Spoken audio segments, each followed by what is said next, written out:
Or can you give us an update na lang po muna on the situation there at The Hague? Especially kay PRRD po, and former ES Minister. Apo. So, ang update is, nasa loob sa detention, si former President Duterte. Meron siyang access ngayon sa kanya lawyer na confirm na ng ICC na ang lawyer niya ay si Nicholas Kaufman. At araw-araw sila nag-uusap ngayon. Araw-araw sila nag-uusap ng kung anong gagawin sa kaso. At almost every day, meron din akong oras sa pagbisita sa kanya. Ang pinag-uusapan naman namin ay una-una yung bayan, pangalawa yung pamilya, and pangatlo yung mga mensahe niya para sa ating mga kababayan. Ang susunod naman ay ang estado ni Attorney Bingbong Medialdea. Hindi ko lang kasi alam kung hanggang saan ang gusto niya sabihin sa publiko sa kanyang health concerns ngayon. Pero siya ay nasa hospital hanggang ngayon. Nakita naman natin yung kanyang pag-collapse doon sa ICC detention kahapon. So hanggang ngayon ay nasa hospital siya. At meron atang mga procedure na gagawin sa kanya. Hindi ko lang masabi kung ano yung mga procedure na yon. Siguro bagay na tanungin natin ang kanyang next of kin o ang kanyang asawa sa kung ano yung mga health concerns ngayon ni Attorney Medialdea. Pagdating naman kay Attorney Harry Roque, wala siya ngayon dito sa The Hague. Nandito siya sa Netherlands. Pero nandoon siya sa isang lugar sa labas ng The Hague para mag-file ng kanyang asylum documents. So wala akong update kung ano yung mga pangyayari doon sa kanyang pag-file ng asylum documents. Bagay siguro na mag-request tayo ng interview with Secretary Attorney Harry Roque kung anong estado ng kanyang pag-file ng asylum dito sa the Netherlands. So, first question po from Marisol Abdurrahman, GMA News. Sola? Marisol? Wala. Please, can you hear me? Please? Yeah. Loud and clear. Okay, ma'am. Ma'am BP, good afternoon po. Gandang hapon. Ma'am, while you are there po, we'd like to ask lang, kumusta po ang OVP without you now, ma'am? How is it functioning po? Or kahit nandyan kayo, are you still working? Bias. Yes, ma'am. Opo. Okay lang po ang estado ng Office of the Vice President. Patuloy po kung ano man yung naiwan na mga projects sa maliit namin na budget. Ngayong taon na ito ay tumutuloy po siya. Daily po ang communication namin ng aming USEC at ASEC ng Office of the Vice President. And ito po ngayon, ginagamit ko na laptop, kakakuha ko lang para makapagtrabaho ako sa mga office work na kailangan namin at gawin yung mga meetings na kailangan ko gawin sa trabaho ko dyan sa Office of the Vice President. Alright. Ma'am, pasensya na ha. I hate to ask this pero may panawagan po ang palasyo na as Vice President, yet though they understand you as a daughter, a lawyer, pero bilang Vice President daw po, kayo rin ho ay meron din daw tungkulin sa mamamayang Pilipino. Kaya ang panawagan nila, ma'am, is umuwi ka na rin daw dapat dito para magampanan niyo po ang kanyang tungkulin. Ay, inyong tungkulin rather. Right, opo. I perfectly understand that. In fact, hindi ko naman din gusto talaga na magstay dito, no? Dahil ang mga anak ko, ang pamilya ko ay nandyan sa Pilipinas at ang trabaho ko ay nandyan sa Pilipinas. Pero as Vice President, may duty din ako sa isang kababayan natin, isang Filipino citizen who is held against his will dito sa ICC Detention Center. So, huwag na natin isipin na tatay ko siya. Isipin na lang natin na Vice President ako at gumagawa ako ng paraan kung paano maibalik natin ang isang Filipino. Can you give us an update na lang po muna on the situation there at The Hague? Especially kay PRRD po and former ES Okay. Minister. Apo.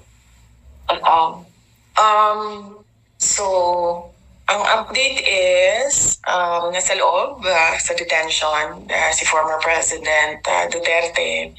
Meron siyang access ngayon sa kanya lawyer na confirm na ng ICC na ang lawyer niya ay si Nicholas Kaufman. At araw-araw sila nag-uusap ngayon. Araw-araw sila nag-uusap ng kung anong gagawin sa kaso. At almost every day, meron din akong oras sa pagbisita sa kanya. Ang pinag-uusapan naman namin ay una-una yung bayan, pangalawa yung pamilya, and pangatlo yung mga mensahe niya para sa ating mga kababayan. Ang susunod naman ay ang estado ni Attorney Bingbong Medialdea. Hindi ko lang kasi alam kung hanggang saan ang gusto niya sabihin sa publiko sa kanyang health concerns ngayon. Pero siya ay nasa hospital hanggang ngayon. Nakita naman natin yung kanyang pag-collapse doon sa ICC detention kahapon. So hanggang ngayon ay nasa hospital siya. At meron atang mga procedure na gagawin sa kanya. Hindi ko lang masabi kung ano yung mga procedure na yon. Siguro bagay na tanungin natin ang kanyang next of kin o ang kanyang asawa sa kung ano yung mga health concerns ngayon ni Attorney Medialdea. Pagdating naman kay Attorney Harry Roque, wala siya ngayon dito sa The Hague. Nandito siya sa Netherlands. Pero nandoon siya sa isang lugar sa labas ng The Hague para mag-file ng kanyang asylum documents. So wala akong update kung ano yung mga pangyayari doon sa kanyang pag-file ng asylum documents. Bagay siguro na mag-request tayo ng interview with Secretary Attorney Harry Roque kung anong estado ng kanyang pag-file ng asylum dito sa the Netherlands. So, first question po from Marisol Abdurrahman, GMA News. Sola? Marisol? Wala. Please, can you hear me? Yeah. Loud and Ayan. clear. Okay, ma'am. Ma'am BP, good afternoon po. Gandang hapon. Ma'am, while you are there po, we'd like to ask lang, kumusta po ang OVP without you now, ma'am? How is it functioning po? Or kahit nandyan kayo, are you still working? Yes ma'am, opo. Okay lang po ang estado ng Office of the Vice President. Patuloy po kung ano man yung naiwan na mga projects sa maliit namin na budget. Ngayong taon na ito ay tumutuloy po siya. Daily po ang communication namin ng aming USEC at ASEC ng Office of the Vice President. And ito po ngayon, ginagamit ko na laptop, kakakuha ko lang para makapagtrabaho ako sa mga office work na kailangan namin at gawin yung mga meetings na kailangan ko gawin sa trabaho ko dyan sa Office of the Vice President. Alright. Ma'am, pasensya na ha. I hate to ask this pero may panawagan po ang palasyo na as Vice President, though they understand you as a daughter, a lawyer, pero bilang Vice President daw po, kayo rin ho ay meron din daw tungkulin sa mamamayang Pilipino. Kaya ang panawagan nila, Mamis, umuwi ka rin daw dapat dito para magampanan niyo po ang kanyang tungkulin. Ay, inyong tungkulin rather. Right, opo. I perfectly understand that. In fact, hindi ko naman din gusto talaga na magstay dito, no? Dahil ang mga anak ko, ang pamilya ko ay nandyan sa Pilipinas at ang trabaho ko ay nandyan sa Pilipinas. Pero as Vice President, may duty din ako sa isang kababayan natin, isang Filipino citizen who is held against his will dito sa ICC Detention Center. So, huwag na natin isipin na tatay ko siya. Isipin na lang natin na Vice President ako at gumagawa ako ng paraan kung paano maibalik natin ang isang Filipino citizen sa ating bayan. At hindi ko nakakalimutan ang aking trabaho dyan sa Office of the Vice President. Araw-araw kami nag-uusap ng aking mga kasamahan.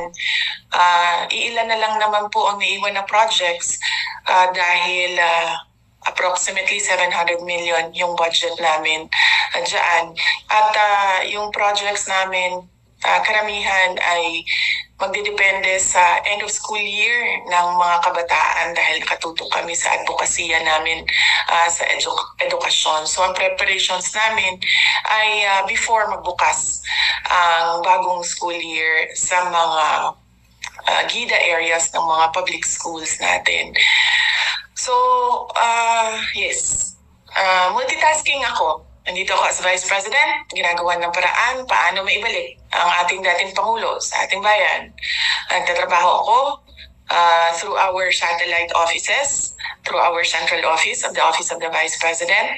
Tuloy-tuloy ang serbisyo namin para sa bayan.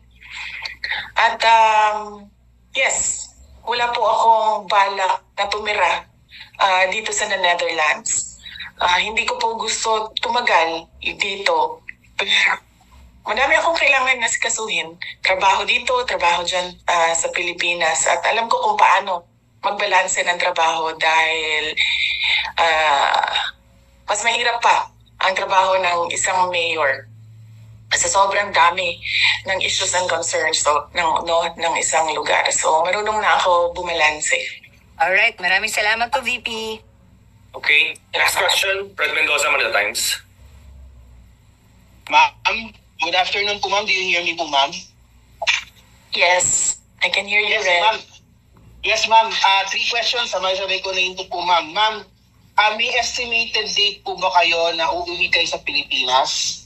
Number 2, how much po gagastusin ng pamilya ninyo sa legal defense ni former President Duterte? Number 3, are you going to join na po ba the rallies of the PDP laban coming forward pag bumalik po kayo sa Pilipinas? Yun lang po, ma'am. Unang-una, hindi ko pa, meron akong return ticket dahil sa April yon. Dahil kailangan kasi required siya bago ka makaalis ay meron kang return ticket. So meron akong return ticket sa April. Hindi ko alam kung hanggang kailan ako dito, sa totoo lang, dahil hindi pa nabuo yung legal team ni dating Pangulong Rodrigo Duterte. As Vice President, may obligasyon ako na buuin yung kanyang support group dito para merong tumutulong sa kanya na makalabas dyan sa ICC detention. Pangalawa, magkano ang gastos ng pamilya namin sa kaso ni Pangulong Rodrigo Duterte sa ICC? Sa ngayon ay wala kaming pinag-uusapan ng abogado, pero nagpahiwating na ako sa kanya na kung pwede mag-apply ng legal aid dyan sa loob ng ICC. At patuloy naming pinag-uusapan ito.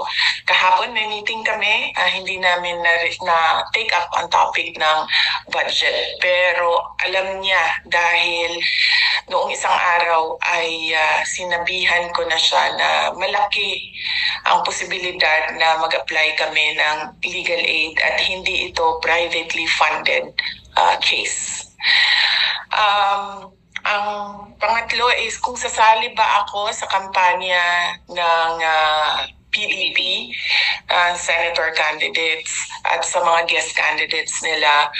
Palagay ko naman hindi na kailangan ako sumama sa kampanya nila dahil alam na ng taong bayan at alam na ng buong bansa na kailangan nila baguhin ang muka ng ating gobyerno at alam nila na kailangan nilang iboto 10 doon sa mga kandidato na yon. Unang-una, yung mga kandidato ng PDP, Senator Bongo, Senator Bato de la Rosa, Attorney Hinlo, Attorney Bondok, Philip Salvador, And meron pa Rodriguez, isa. ma'am. Vic Rodriguez, ma'am. Vic Rodriguez is a guest candidate of PDP. So meron pa tayong isang PDP senator. And meron tayong 4 na guest candidate. Si Attorney Vic Rodriguez, si Congressman Rodante Marcoleta, si Pastor Apollo Kibuloy, and si Dr. Richard Mata. So, hindi ko yun nga siguro ang dahilan kung bakit inalis or ginawa ng extraordinary rendition ang dating Pangulo. Dahil mukhang mag-block voting ang buong Pilipinas sa 10 senador. Okay po, ma'am. Thank you po, ma'am. Okay. Next question, Jason Rubrico, SMNI. Jason? Hi ma'am, good afternoon po. Dito po sa legal team po ni dating Pangulong Rodrigo Duterte, kamusta po yung pakikipag-usap natin dun sa listahan po ng mga abogado at kailan po natin inaasahan na magbubuo po ang legal team ni dating Pangulong Duterte? Mamayang gabi may darating na isang abogado, no? So kailangan ko siya kausapin, kailangan ko siya i-interview para may dagdag siya sa legal team.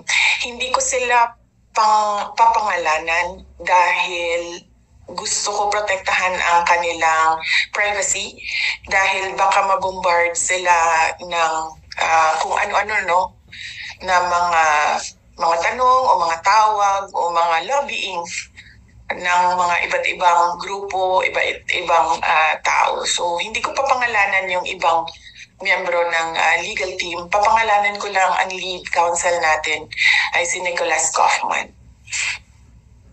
Okay. Ma'am, kanina po sa Senate hearing, you said na gusto mong sumagot yung Armed Forces of the Philippines kung bakit nila pinayagan na mangyari ito kay Pangulong Duterte. Sa tingin niyo po ba may pananagutan po ang AFP sa nangyari kay dating Pangulo? Sa tingin ko ba may pananagutan? Yes, of course. Sa tingin ko ba pananagutin sila? Base sa sagot ng Secretary of Department of National Defense ay mukhang wala. Hindi sila pananagutin. Pero yes, sa tingin ko may pananagutan sila. Dahil ang military, ang protector of the states and national sovereignty. At dagdag pa doon, merong isang unit dyan sa loob ng Armed Forces of the Philippines, itong Presidential Security Command. O dating tawag natin ay Presidential Security Group, masikat sila sa pangalang PSG. Ang trabaho nila ay magprotekta ng mga dating Pangulo. Kung makikita nyo, ang mga security detail ng ating former President Estrada, former President Arroyo, ay mga miyembro at ni former President Duterte ay mga miyembro ng PSG dahil mandato nila na protektahan ang former heads of state because these are kumbaga icons ng ating bansa and they're very important individuals para sa isang bansa. Thank you, ma'am. Next question is Joanna Giolagon, Asahi Shimbun. Good afternoon, ma'am. Thank you for taking the time to speak with us. Picking up from the previous question, in your statement at the Senate hearing, you called out the military for allowing a former president to be turned over to a foreign organization while inside a military base. And then you pose a question that what can be done to bring FPRRD home without, what can the military do to right that wrong? So what do you think can the Philippine government do at this time to bring him home from The Hague? And what can I'm going back to that, what can the military do to correct the oversight maybe that when it allowed the turnover of a Filipino citizen to a foreign organization? I think it is best if you ask them. I do not want to suggest to them kung ano yung dapat gawin. dapat siguro i-demand natin sa kanila na mag-isip sila. But clearly from the answers of Secretary of the Department of Justice kanina, I don't think they will make moves in taking back or bringing the former president home. So, hanapan na lang namin ng ibang paraan kung paano maiuwi ang ating dating Pangulo. And he expressed that already as well. Kasi sinabi niya na magmi-mayor pa siya, magiging mayor pa siya. And he needs to go back home because he needs to serve the people of Davao City. Ma'am, right now, ano po yung iba pang paraan na nakikita ninyo without having to wait for the entire ICC process to finish, to conclude? Madami namang well, hindi madami. Very limited ang options right now. Pero there are options. Just cannot discuss them. Kasi, the Philippine government is working with the ICC in making sure that the president stays in detention. So, huwag na lang natin pag-usapan kung ano yung mga pwedeng gawin. Pero, merong very limited ang options, pero meron. Ma'am, pwedeng isa pa, birthday lang po ni FPRRD later this month. Ano po ang plano natin para dun sa kanyang birthday? Nag-aantay ako kung sino sa mga relatives namin ang darating. So hindi ko alam kung makakarating yung aking mga kapatid. Ang plano ko ay i-apply sila lahat ng permission to visit. Kung hindi man kami payagan na sabay-sabay kami, ibigay ko na sa kanilang tatlo yung oras nung araw na yon para makasama nila ang aming papa sa kanyang birthday. And ang pagkakaalam ko, merong mga grupo ng ating mga overseas Filipino workers at mga Filipinos living abroad na mag-celebrate ng birthday ni Pangulong Duterte. Hindi ko lang alam paano, saan at yung mga detalye, pero narinig ko na meron silang pinag-uusapan na ganun. Ang sigurado lamang ay yung peace rally support to former President Rodrigo Duterte to bring him home to the Philippines ay merong rally or merong gathering ngayong March 23. Ito ay Sundays dito sa The Hague, pero wala pa tayong specific na lugar dito sa The Hague dahil pinag-uusapan pa ng ating mga kababayan. Salamat po. Okay. Thank you. Next question. A. Balagtasi, The New York Times. A. Hi, ma'am. Good afternoon.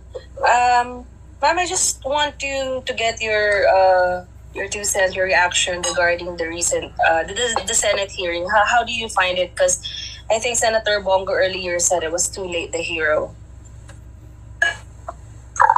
Well, actually, oo. Tayo, yung buong bansa natin, we already lost a former president. So, late na tayo. Kaya nga, sinabi ko kanina kung hindi ko lang maalala kung nasabi ko ba. Pero ways forward na lang tayo. Unang-una, sino ang mananagot? But we don't expect na merong papanagutin.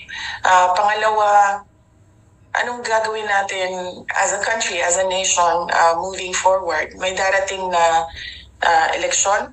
Ano bang dapat natin gawin dyan? Ang gusto ng lahat, pagbabago. So, meron tayong option na 10 senador. At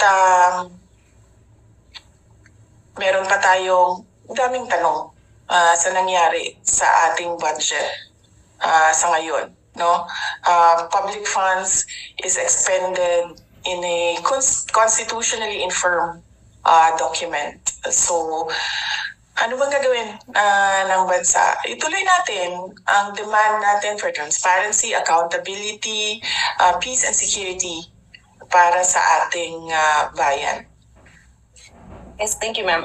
Also, I just want to ask regarding the defense because po, na-interview si Attorney Kaufman and he said he's very confident that he can, the case can be speedily dismissed. Do you share that sentiment, and where do you think is he coming from?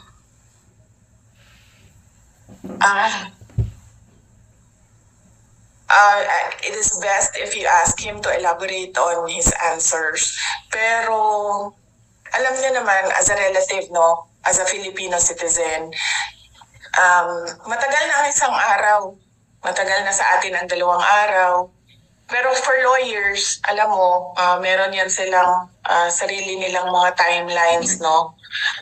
Kung paano yung proseso sa loob ng korte. But as a relative, as a daughter, I just feel na, and as a citizen, as a Filipino citizen, masyado nang matagal ang isang araw. I know this is a difficult time for your family, but I just wonder, of course, things were sudden, and I wonder what made you choose Attorney Kaufman as your lead counsel. Parang, ano po ang meron siya, bakit siya? And when did you choose him? Was he chosen for you by the court? Hindi. Ako ang pumili sa kanya. In-endorse ko siya kay President Duterte. Noong nasa ere, si President Duterte, noong kasi sinusundan ko yung airplane niya, nung naintindihan ko na kung ano yung gagawin ng pamahalaan sa kanya,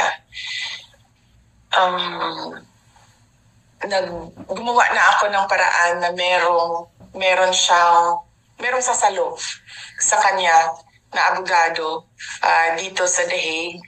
So, madaming mga pangalan ang pinadala sa akin ng iba't ibang grupo, iba't ibang tao. Meron din mga lawyers na nag-apply mismo at ginawaan ko siya ng shortlist. May inutusan ako na abogado dyan sa Pilipinas na mag-interview ng mga lawyers ng mabilisan lang. Tapos, si Nick Kaufman ang nasa top 3 ng listahan na yon. And base sa briefer na binigay sa akin ng abogado, base sa interview na ginawa niya sa mga abogado at sa kanyang, ano bang tawag niyan? Vetting, no? Pinili ko si Nicholas Kaufman. And habang nasa ere, si President Duterte, sinabihan siya at sinabihan ko lahat ng may contact sa kanya.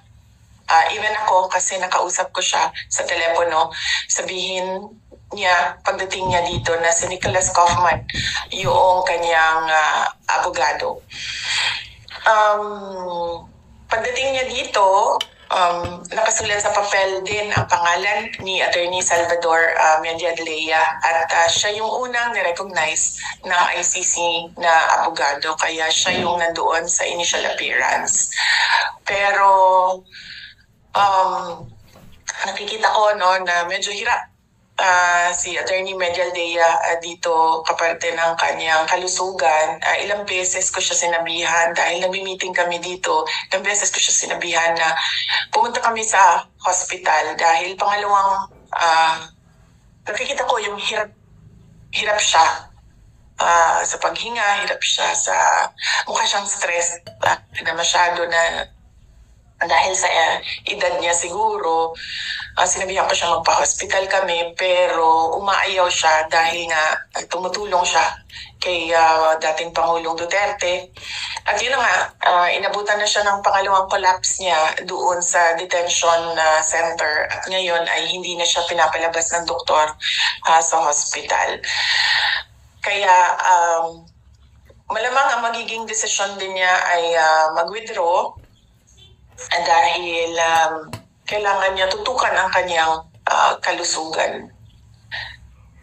So, yes, ako ang pumili, ako ang nagsabi kay President Duterte, kay Nicholas Kaufman. Kung palpak man si Nicholas Kaufman, ako po ang mananagot sa taong bayan. Yes, ma'am. Thank you for that po. last one question, but I mean, it's just looking forward to two things that are we're expecting within the year. Number one is, ma'am, meron po kayong impeachment battle. That's another legal battle that you're going to, a political battle. How are you preparing for that? Because initially the plan was your father will be there as part of your legal team. Now it looks like nabaliktad, and kayo po yung nag-aasikaso ng legal team ng tatay niyo po ngayon, sa former president in The Hague. And number two is, there has been rumors that another set of warrant is going to be served or going to be enforced, and your name is being mentioned. So how are you preparing for battles of your own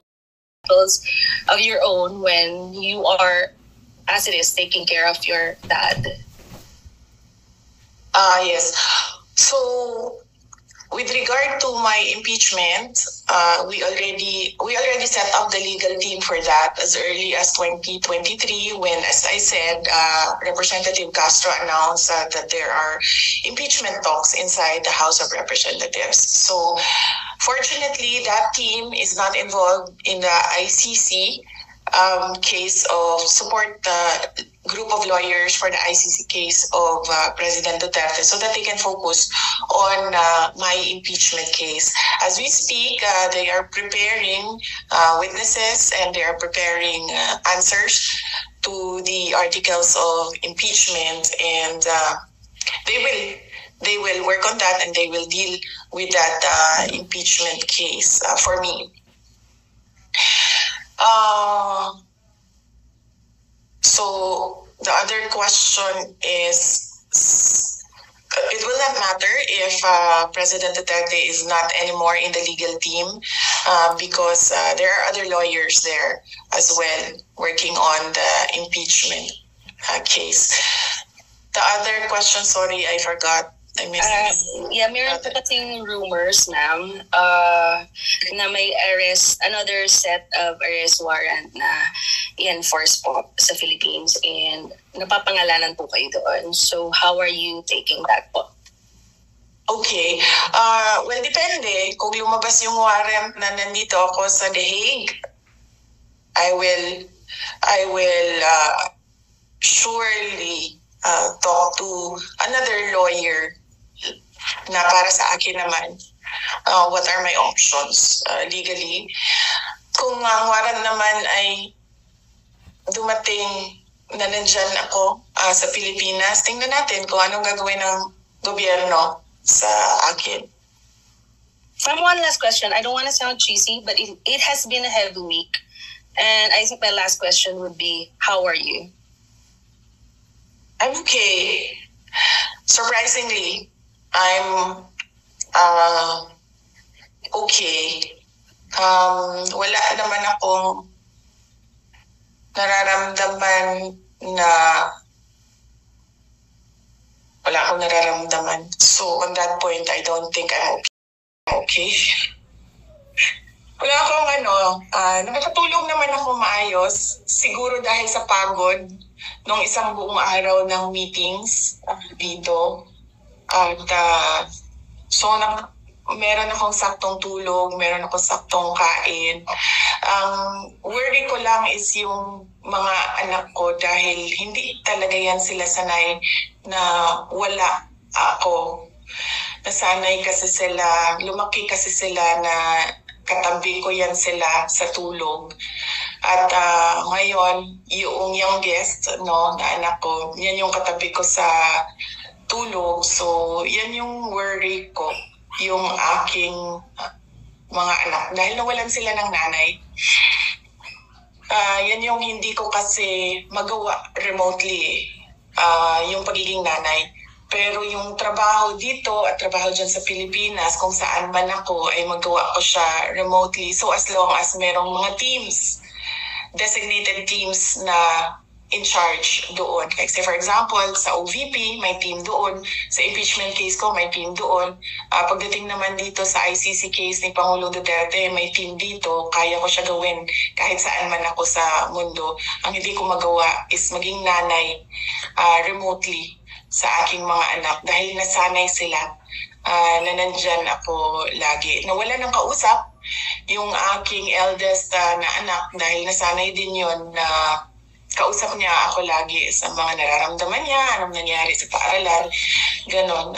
Yung pangalawang anak ko nawalan ng cheerleader dahil pag naglalaro yun sa kanyang soccer at basketball ay nandyan ako lagi talaga. Dala-dala ko yung mga paraphernalia ko, pom-poms, drums, yung mga trotot ko para i-cheer siya. And of course, yung youngest, as I said, nawala ng katabi sa tulog. So yun yung concern ko. Thank you po. Okay, next question, Ms. Celerina Monte, Japan Broadcasting Corporation, NHK. Hello. Good afternoon, Vice President. Sorry if I have to ask you. During our interview with the families of the alleged victims of the war on drugs, they're saying Ma'am Sel, nawala. Nawala siya, Jay. Ma'am Sel, nawala ka. Ma'am, yes, Camille po from TV5. I just want to ask, ma'am, will you be formally endorsing Senator Amy Marcos in the elections? Wala kaming napag-usapan, ma'am, about endorsement ni Senator Amy Marcos. Let me just express my gratitude to Senator Amy Marcos for opening the Senate investigation, no? Para siguro hindi na maulit at para napapag-usapan siya sa loob ng ating pamahalaan at para mailagay officially, no, yung mga posisyon ng iba't ibang tao, iba't ibang sektor. Kasama din yung posisyon ko as Vice President at yung document na galing sa Office of the President na pirmado ng ating Pangulo. Ma'am, yung inyong impeachment trial, syempre you mentioned na you have a separate lawyers already preparing for that. How difficult is this for you? Because you're also taking care of the defense team of your father, former President Duterte, and yung kanyang susunod na hearing will be on September. And there were talks in the Senate na probably baka by September or October magsimula naman yung impeachment trial sa inyo. How will you balance case na? Yes, oo. Well, both cases will continue, no? ICC will continue. The ICC case here will obviously continue. Hindi naman ito sila magsasabi na parang hindi na tayo tutuloy at ibabalik natin yung detainee sa Pilipinas. Hindi malabong mangyari yan, no? So, magtutuloy siya. Yung impeachment case ay tutuloy din. At ang paniguraduhin ko lang ay merong grupo ng abogado na nakatutok doon sa dalawang kaso na yon. Ang sa akin na lang naman ay consultation at decision making, no, sa mga bagay na sa tingin nila ay kailangan ng desisyon ng kliyente. Dito naman sa ICC case, sa mga bagay na kailangan ipresenta sa ating Pangulo para kasi siya ang kliyente. Ma'am, last na lang po on my end. Nagkausap na rin po ba kayo ni Senator Ronald Bato de la Rosa because he is also among the list of alleged suspects or yung next na masaserve ng warrant?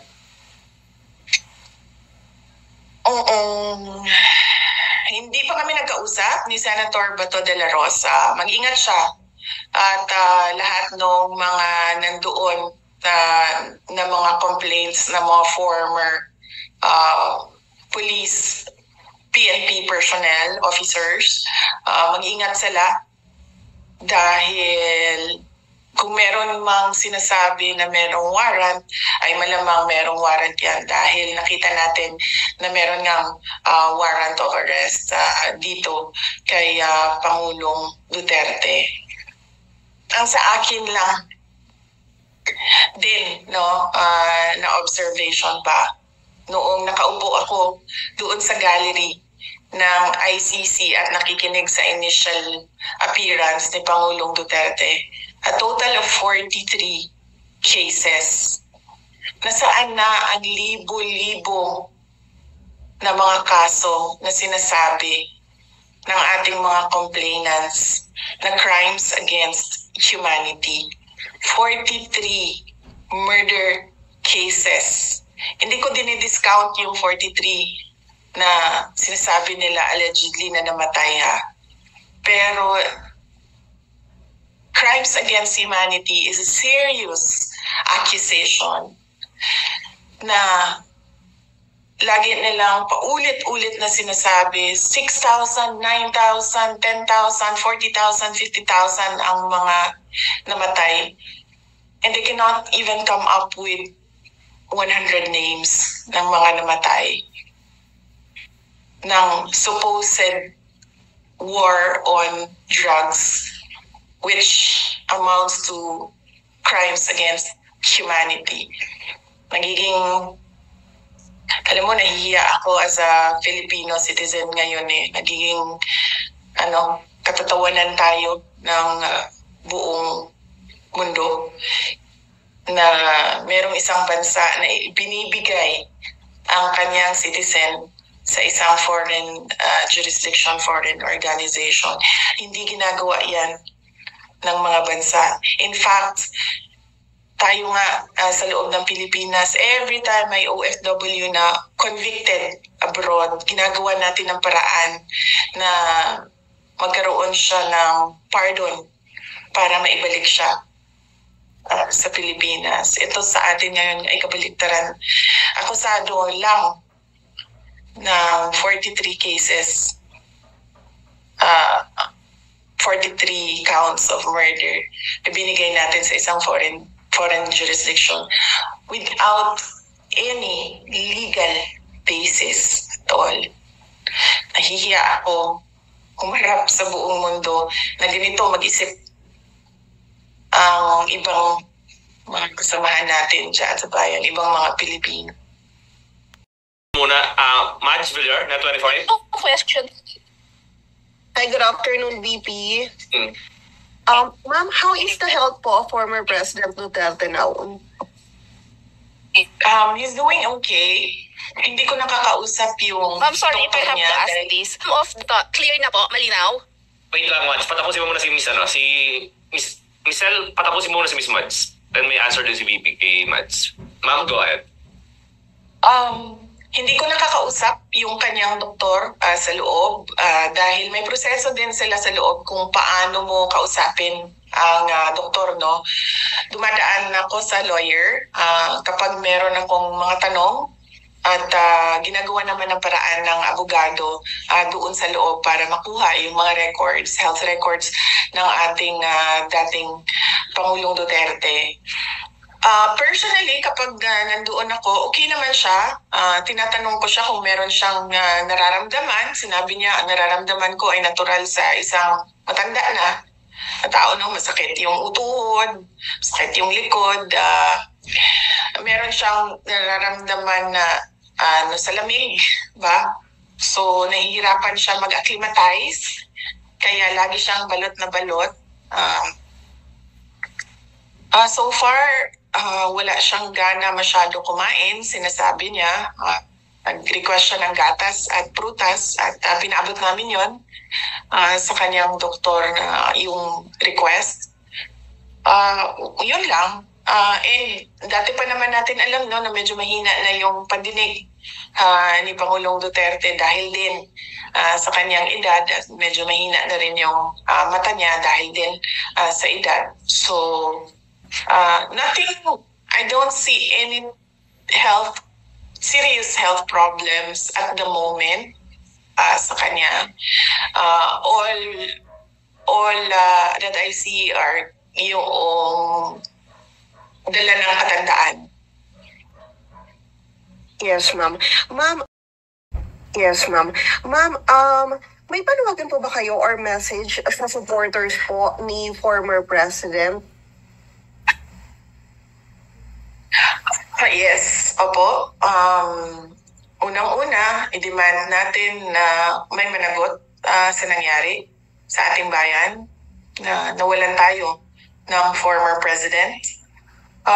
Pangalawa, patuloy natin ang pagtatanong sa ating pamahalaan kung ano bang nangyayari sa pera ng bayan, sa budget, sa PhilHealth, sa peace and order natin, ano bang mga pulisiya natin sa economy dahil lubog na sa kahirapan. Yung mga tao hirap sa pagkain, patuloy nating i-demand, as I said, paulit-ulit, transparency, accountability, peace, and security ng ating bayan. Opo. Ma'am, last na lang po on my end. Ilan po lahat yung magiging member ng defense team ng former president po? Hindi depende siya, ma'am, kung legal aid siya or privately funded case, no? Sa ngayon, kailangan pa namin pag-usapan ng abogado kung ano ba ang mangyayari sa gastusin sa kanyang kaso. Pero as I said kanina, nag-express na ako as a lawyer initially na there are discussions and moves on the part of our family to apply for legal aid. Okay. Sel, are you okay na? Yeah, okay na po. Malinaw na po ba? Sorry. Yeah. Ma'am, sorry. My first question is, how optimistic are you that the former president will be granted an interim? Salamat po. Thank you, BP. Okay. Sel, are you okay na? Yeah, okay na po. Malinaw na po ba? Sorry. Yeah. Ma'am, sorry. My first question is, how optimistic are you that the former president will be granted an interim release? I do not know, ma'am. I've not read any documents about his interim release. I've not heard the statements of prosecutors with regard to interim release, lalo na sa ating mga judges. So, hindi ko alam kung how it will sway, kung meron man siyang request or application for interim release. Hindi ko masagot ang chances niyan. At ang optimism level ko sa ngayon ay 0, but only because hindi ko naririnig kung ano ang sasabihin ng prosecutors at ng judges. Ma'am, another question. Sorry if I have to ask this, because some of the families, relatives of those alleged victims of the war on drugs claim that their lives would be threatened or at risk if the former president will be allowed to return to the Philippines, because they're afraid that the former president may do something bad against them. So, is there any basis for their fear? None at all, ma'am. Matagal naman namin alam na merong investigation na ginagawa sa loob ng Pilipinas dahil nakukuha namin yung information sa mga abogado mismo na gumagawa nun at sa ibang mga government personnel. No? Hindi ko na lang sasabihin kung ano yung mga opisina na yon. Kaya nga nagkaroon ako ng Zoom meeting with the Secretary of Justice noong 2023. Kasi sinasabi ko sa kanya na naiintindihan ko na merong investigation na nangyayari. Pero wala kasi talaga silang jurisdiction. So, I was picking his brain on what his thoughts were about this. But I did not tell him that I knew that there were investigations and interview of witnesses. So I asked him what is his position. And then he gave deferring answers pa. So I went up directly to the office of the president. That is why I wrote the letter about the ICC. And that is why we have a letter, a response from the office of the president na sinasabi niya na he will protect national sovereignty and then he doesn't recognize the ICC.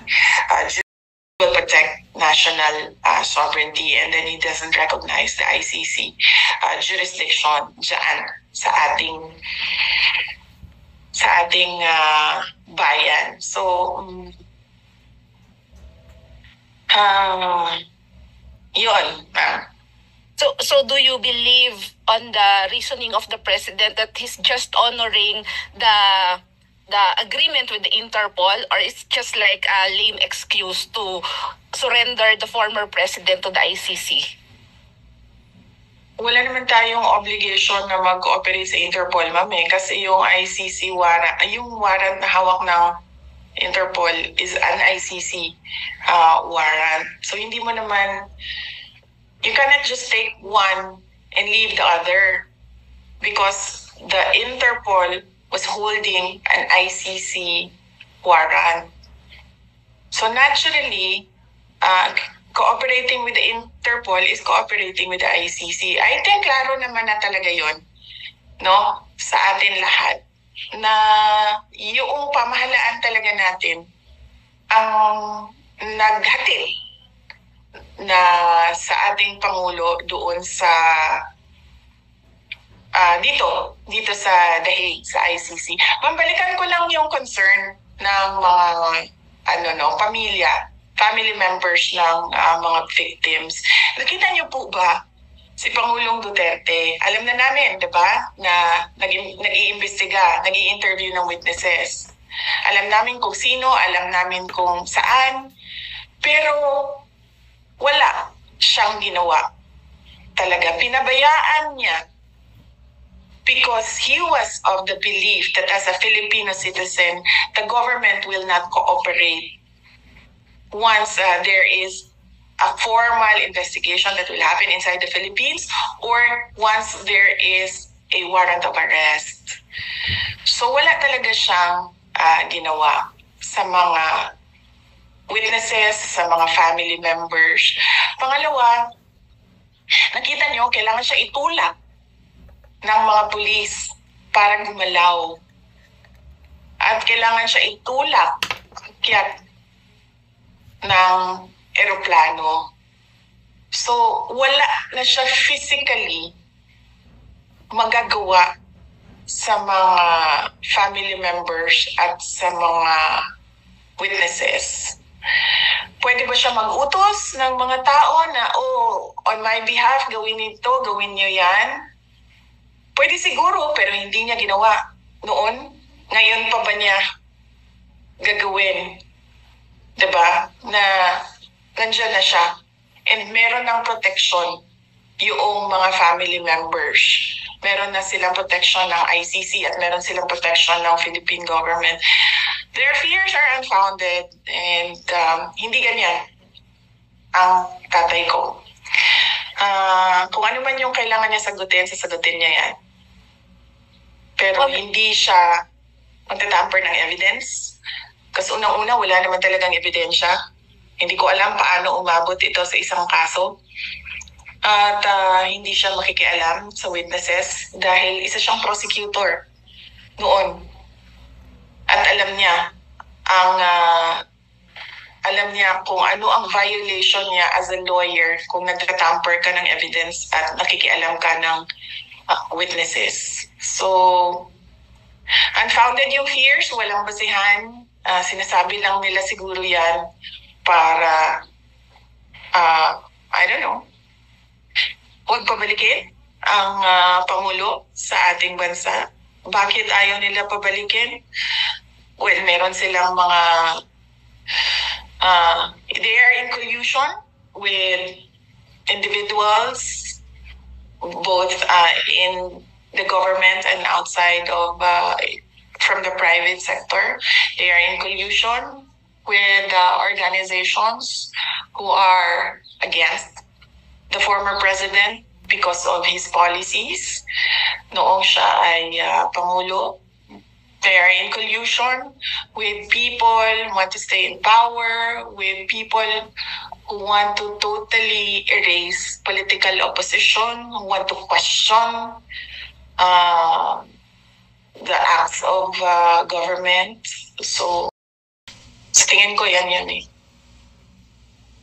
Okay, last question, ma'am. So as part of the defense of the former president, is there any plan to bring into The Hague some witnesses for the former president? I am not part of his legal team. Nandito lang ako kasi kailangan nila ng kausap sa labas. So kinakausap nila si Pangulong Duterte sa loob. At kinakausap nila ako sa labas so that there is someone who will sign off on what was agreed upon with the client, no? So hindi ako part ng legal team. As I said, I am a Filipino citizen here helping the former president go back home. And I am here as a daughter as well. Moral support doon sa kanya.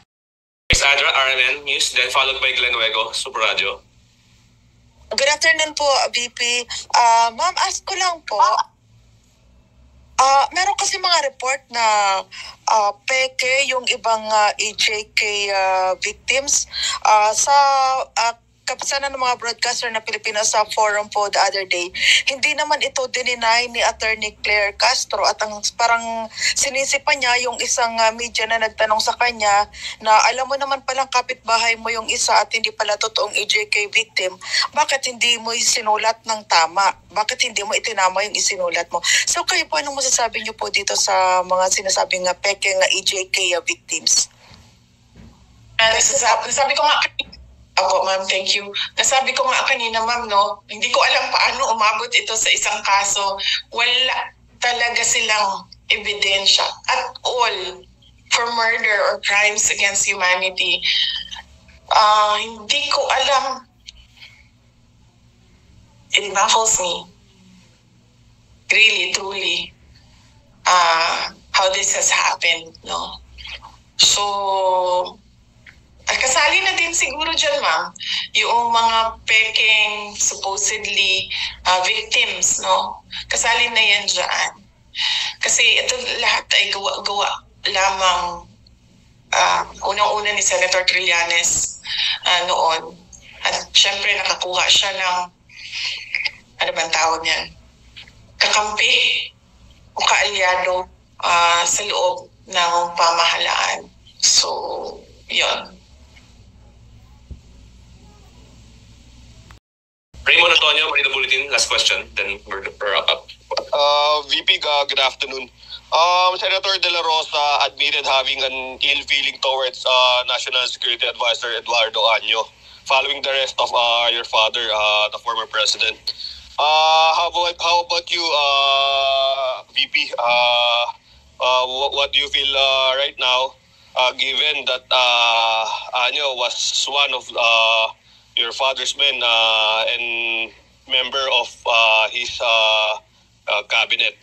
And lastly, Vice, meron din po kasing lumulutang na I don't know how would I say this, report or rumor na there was a traitor in the Duterte camp that also led to the arrest of your father, VP. Thank you. Okay. Hindi ko narinig. Anong sabi ni Senator Bato de la Rosa daw kay Año? According to Senator De La Rosa, the senator was disappointed to Secretary Año.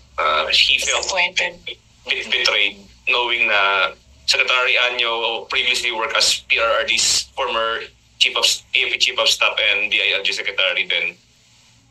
Kasama siya sa nagplan nung supposedly alleged kidnapping ni PRRD going to The Hague. May I add, VP, may report kasi kasama siya doon sa core group na nagplano doon sa arrest ni former president. And then, sabi po ni Senator Bato, out of courtesy daw po, sana nasabihan man lang kayo about the arrest.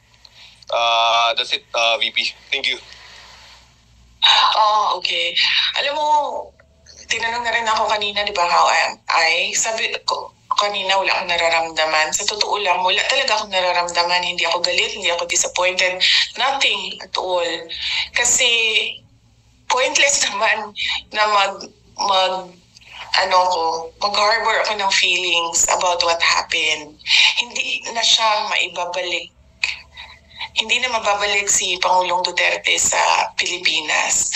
So what we should do as a country is move on from what happened. No? What will we do as our ways forward as a country and as a people from what happened? Magalit man tayo, walang papupuntahan yung galit natin. Dahil hindi naman yan sila papanagutin ng pamahalaan eh. Nakikita nyo yung mga sagot nila, wala na sa ayos, wala na sa rason, wala na sa common sense, wala na sa batas.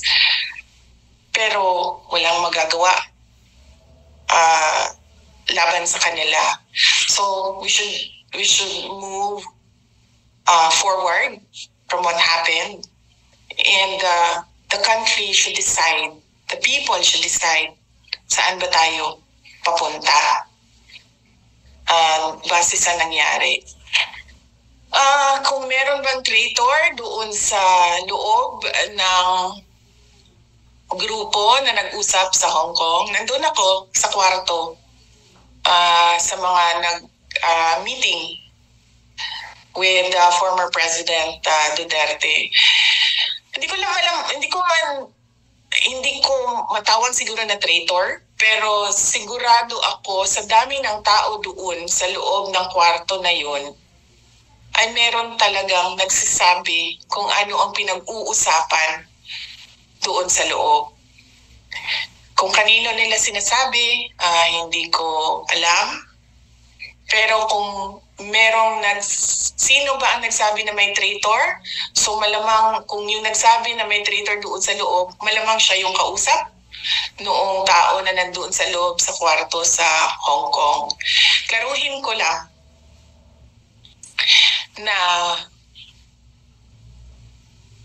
nag-divide ng trabaho doon sa loob ng meeting na yon. Ako ang nag-moderate sa meeting. Tinanong ko si President Duterte kung ano ang desisyon mo at ano ang gusto mong gawin. Ang sinabi niya, gusto ko umuwi sa Pilipinas. Hindi ako titira sa ibang bayan at hindi ako magtatago. Yun ang sagot niya. And Attorney Bingbong Medaldea was tasked to do the legal remedies pagdating sa loob ng Pilipinas.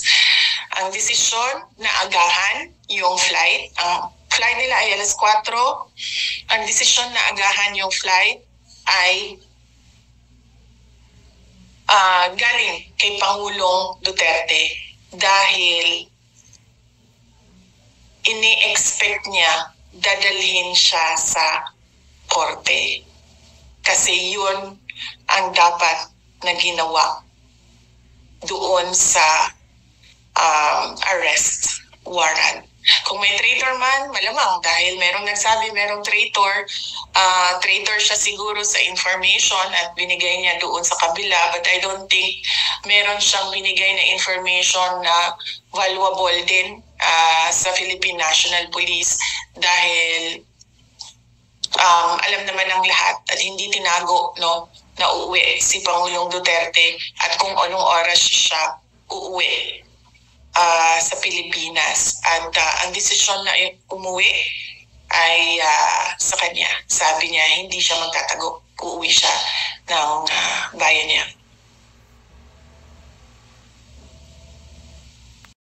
Oh, are we good then po? Ma'am, any parting ways?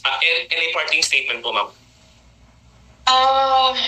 Yes, opo, JC, nagpapasalamat ako sa iyo, sa Office of the Vice President, dahil sa inyong pagtutok sa inyong mga sariling trabaho dyan. At nagpapasalamat ako sa ating OVP, Media Beat, sa pagkakataon na makapag-usap tayo ngayong hapon na ito. Pakiusap ko lang sana kung ano yung sinabi ko ay yun ang maisulat at maisapubliko. Yun lamang ang pakiusap ko at huwag i-interpret ang aking mga sinabi according to sa opinion ng mga tao, kundi isulat lang siya kung paano ko siya sinabi. Factual lang yung presentation ng news items. Yan yung pakiusap ko sa inyo. At nagpapasalamat ako sa ating mga kababayan sa pagpapakita ninyo ng suporta sa ating dating Pangulong Rodrigo Duterte. Gusto niyang malaman ninyong lahat na alam niya kung ano ang nangyayari sa ating bayan. At sinasabi niya lagi na kung ano yung dapat na ipakita niya sa buong mundo, sa inyo mga Pilipino, kung ano yung governance, ano yung dapat na nakikita natin sa pamahalaan.